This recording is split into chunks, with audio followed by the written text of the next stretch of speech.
An AEW star has been pulled from tonight's Dynamite. Also, we look at the reason for the AEW Fight Forever video game being delayed. And an ex-WWE star is competing in a celebrity boxing match. Hello everyone, it's Jack and Fraser here from Cultaholic. That's later on, we're going to be talking about the old boxing. But first of all, there's been a surprise removal of a certain AEW wrestler from tonight's Dynamite. This is according to AEW themselves, Fraser, who've been on the Twitter. They have indeed. They said, due to injury, Britt Baker, DMD, will not be able to compete in the scheduled three-way match on Dynamite tonight. So following their postponement, post-match encounter last Wednesday, it will now be Ruby Soho and Toni Storm one-on-one on tonight's Dynamite. It's quite a big match, actually. That's a pretty good replacement match, to be fair. Yeah, obviously, we hope that if it's, I mean, I'm assuming it's a real injury, but we've got to hope that Britt Baker's okay. We wish her a full and speedy recovery, of course. It's always a shame to see somebody be injured, especially someone who's so integral to the product as Britt Baker, not just in the ring, but of course on the mic as well. Yeah, she sort of brings some. She does really elevate the women's division. She's one of their top stars. Hopefully, with it being announced on Twitter, it does seem like it is potentially legitimate, like an actual legit injury. So it's good to see that they're preempting it and sort of being like, okay, cool, we're going to make sure she's safe. We're going to take her out the ring for tonight's show. She may still appear on the show in some capacity. They've not said that she's completely not going to appear on the show, but she's not in the match. I mean, hopefully, if it is a real injury, she can still appear on our screens, because remember when she was out for quite a long time, she still made the most of it with promos and everything, and the comedic stuff with Tony. Her character work is really what shines through in her whole character. Her presentation, I should say. So yeah, fingers crossed it's a very quick recovery for her. Toni Storm versus Ruby Soho is an interesting one, especially because Toni Storm recently appeared to turn heel and align herself with Saraya. Obviously, we are waiting to see the ramifications of that. And maybe this is, you know what, this seems like a bad news story, but looking at it a different way, I suppose, it at least shines a spotlight on something we want to see develop pretty quickly. Yeah. And maybe Tony Khan and AEW often get criticized for signing everyone they can and then the roster's bloated. But at least in this sort of circumstance, it means they've got a deep roster. And when something like this happens, something unexpected, they at least can kind of plug the gaps pretty effectively. They can plug it well and sort of, like, as you said, give them another spotlight on a different feud that's currently going on. As you said, Toni Storm and Saraya both turning heel recently. This kind of gives them, that platform that they need to maybe that might not have been featured on tonight's show. Yeah. Like, if this is the replacement match, then they're saying, oh, we're filling in this spot with this. This might not have been on for the next week or two. So let's progress this feud faster. Even if it was going to be on tonight's show, it seems as though it's going to get more of a spotlight now because of this. So there's at least a silver lining, I suppose, to what seems to be bad news. And again, best wishes to Britt Baker. Hopefully she's okay. Also, we're now going to switch a little bit and talk about AEW's video game, the upcoming AEW Fight Forever. Now, you know more about the video game industry than I do. I've got the Triple Jump video on today.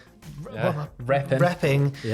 But you know more about the video game industry than I do, but I assumed that we're going to be talking about the delay to the AEW Fight Forever game. I thought delays were an increasingly common thing in video games today. They are, especially in the past few years when there's been something that's kept everyone at home. They've not been able to work as well together. And so we have seen a lot more delays in past few years. Definitely games are taking longer to make. Instead of a 2-year cycle, a game may have a 3 or 4 year development cycle. Okay. So like, delays aren't too uncommon. However, this delay specifically, it seems is a fairly uncommon one. So this comes courtesy of WrestleZone, who report a source close to the situation has confirmed that there have been some issues regarding the ESRB rating of AEW Fight Forever. Quickly, what is the... So that's like the approval body, so that like they rate the games on what certificate. So like the British film certification, this like is the PG game as well. Yeah, so this is like, in the UK terms, it would be, is this game going to be 7+, 12+, 15 or 18? Same for films. Got you. So the rating has,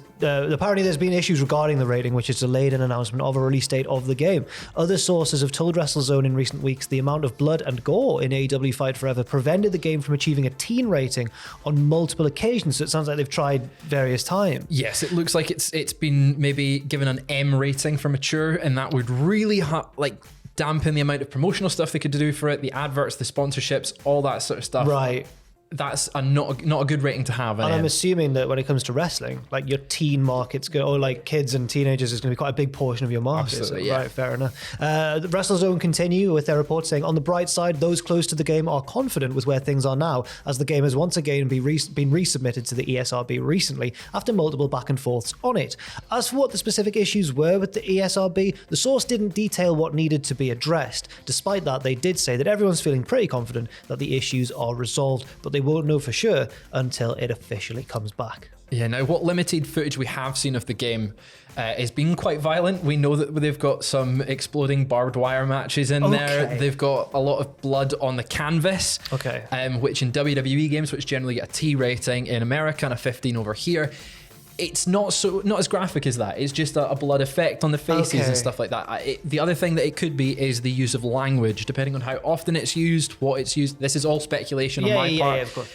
It feels like the fact that they said there's been recent weeks the amount of gore and blood in it's maybe just a bit too violent and a bit too lifelike, despite it being arcadey. They still need to have sort of that AEW presentation, but maybe reel it back in a little. Fair enough. Well, we'll see. I'm sure there'll be more updates regarding that as the game nears its release date, which has been pushed back, as we mentioned, but that's potentially, according to WrestleZone, the reasons why. Crossing the divide now to WWE, various different news sites have reported some trademark news. Oh, yeah. This is a curious one.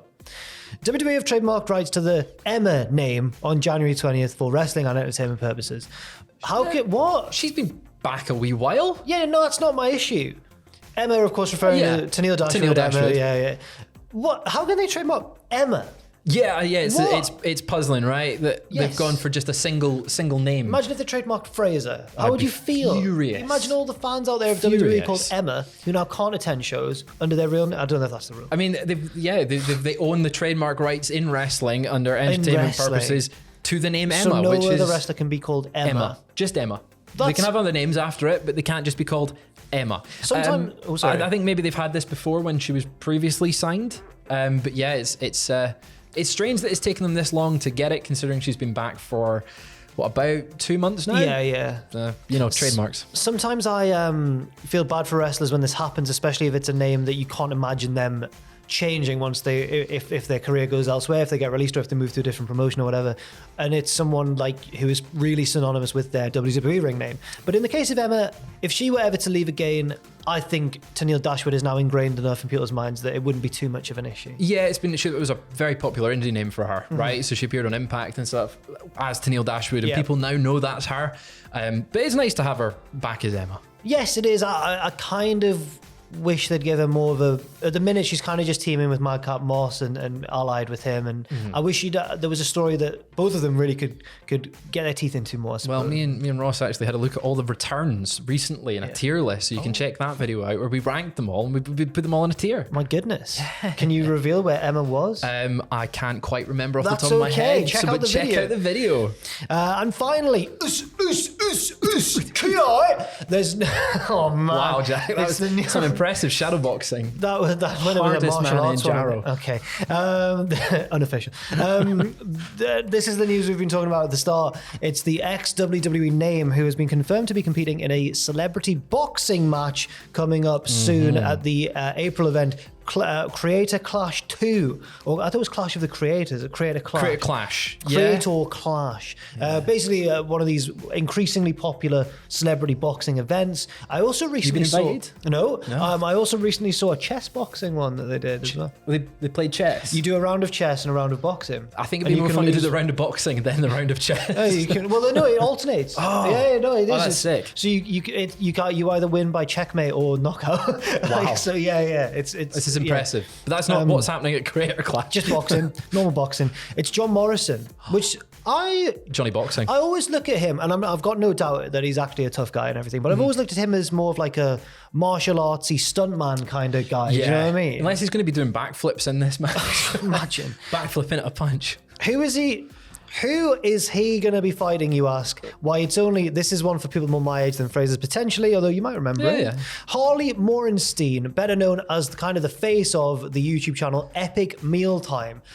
What I remember of him is I think he's a massive guy. Like, I think he's actually huge. Yeah. Morrison's not a small guy. I've met Morrison. He's bigger than me comfortably, but This guy, but Morrison's all like flippy dippy. No body fat, really cut. Yeah, lean. This guy's like a unit. Tank. I'm scared for him. I mean, I feel confident Morrison will have had enough training that he'll hold his own. Okay. But if this guy's a tank, as you say, he's going to get battered. Morrison might have to be the boxer rather than the slugger of the two. And he's going to be a bit, channel some Dan Heppel. That's Dan Heppel's our resident boxing expert, and he teaches us all how to shadow box in the office. Legend. The card also is made up of multiple YouTube stars and social media influencers, including iDubbbz, Starkiller, and Crank Game Plays. Is that Game Plays or Plays Game? Crank Game Plays. Crank Game Plays. I've heard of iDubbbz. Yeah. One I have heard of is Brandon Collins, the YouTube star who will be Tom Campbell's next guest on Desert Island Graps tonight on the Cultaholic podcast feed, and also at patreon.com/Cultaholic as well. Do check that out. And he'll be basically Tom's Desert Island Graps. If you've never listened to it before, he asks them for their 3 best favorite wrestling matches of all time, the guest. But it's not just about that. It's more than that. It's more, that's the framework. But I really like it because it's just a way of Tom to get to know the person. Yeah, we get to meet some really interesting people. Oh, he delves deep into the psyche. Some of it's kind of weird too, with the stories that they get to tell. It's great. It's very entertaining. Yeah, just like your weirdest shows. Oh my God. What's happening there, Jack? You've got the newest one out on the channel, and it's for Royal Rumble, right? Royal Rumble 2006. Weirdest episodes is on the channel currently. It went up yesterday. I'd like to thank everybody who's watched it already because the views have been actually. Oh, it's good, right? Yeah, it's a special Royal Rumble edition for the Royal Rumble, which is coming up this weekend. We've also got loads of content coming out for the Royal Rumble. WTF moments. What happened there? Have you got anything in the pipeline? Not yet. Other stuff. There'll be more content coming soon. Thank you very much for watching, and we'll see you soon. YI means of course.